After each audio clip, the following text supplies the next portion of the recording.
All right, boys and girls, the noisemaker is on.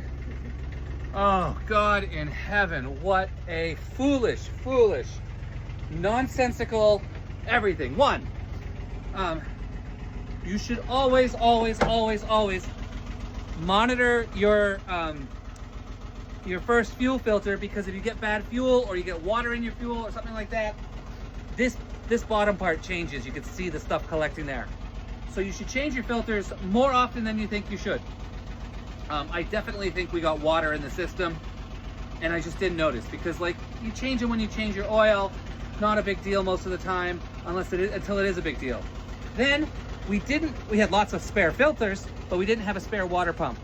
So the water, like the whole thing must have filled up, crapped itself, and then destroyed the fuel filter. That's the fuel pump, rather. Then on the other side, there's a secondary fuel filter. So today we replaced the fuel. We replaced the fuel filter once I realized that was the first thing that was the problem offshore. So then I realized we must have messed the pump up. So we replaced the pump today. And then I also replaced the secondary fuel filter, realizing what if something got all the way through? And then we had to bleed the engine. And two things when bleeding the engine. One, I forgot to fill the secondary fuel filter up with diesel so that it would be faster. So like doing it. And then I was hand tightening it, and I don't think I tightened it enough. So I think we were like bleeding fuel to that point and then not going all the way through the engine. So we're gonna let this run for 10 or 15 or 20 minutes, and we're gonna turn it off, because I can hear there's still a little air in the system. We're gonna like get all that out. So it's not running super great, but then we're gonna go grocery shopping, and then we're gonna come back. We're gonna turn the engine on again, and then later tonight we're gonna turn it on a third time and make sure that it starts good and that it runs good. And then we're gonna, I think our second run, we're gonna go up in the RPMs and really get it good, and then same for later tonight. But anyway, we're gonna run it for 20 minutes, and then we are gonna go grocery shopping so that we are ready to go for tomorrow. Today has been cleaning, although we just made a new mess because we had to work on the engine.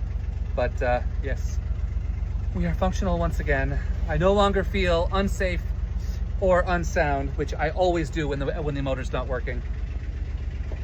Anyway, people ask, why are you so excited about getting an electric engine? Well, an electric engine doesn't have a fuel pump, it doesn't have fuel filters, it doesn't have a raw water intake, it doesn't have a raw water filter, it doesn't have a heat exchanger, it doesn't have a transmission, it doesn't have an engine zinc, it doesn't have all these things that you have to like remember to take care of all the time.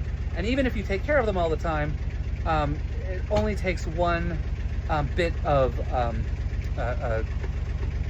yuck before things spiral out of control. So I'm guessing we had the fuel level way too low over the summer, and we probably had condensation happening all summer long, and just who knows how thick the layer of muck at the bottom of our diesel tank was.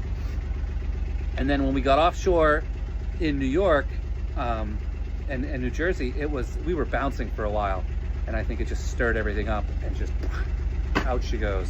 Anyway, oh, I have never ever been so happy to have the noisemaker going. Anyway, I'm going to make myself a pot of tea while we listen to this lovely lady, and then yeah. Hey Ryan, can you make sure we're spitting water out of the back? We don't. Oh, good. We don't need to like compound problems on top of each other. Anyway, hope everyone is doing great. I feel so much better, and yeah. Oh, motors. But at least we didn't have to stop coming here when the motor died. I could not imagine having a motorboat or a powerboat where you 100% depend on the engine. So we were able to do 260 miles. It wasn't exactly a straight line. Maybe 300 miles. I don't remember what it finally came out to, but we were able to do all that just under sail without a problem. And ooh, I need to water my plants. Sorry. Now that the stress of the engine is gone, I noticed that the herb garden is doing a little suffering from neglect. Anyway, I'm gonna make tea and drink it all. Take a shower, because I haven't showered in days. And I figured I'd wait until after I got gross before I took my shower. And then after my shower, we will go grocery shopping. Again, hope everyone's having a great day. We are good once again. Oh, God in heaven, thank you. I will chat with you later. Bye.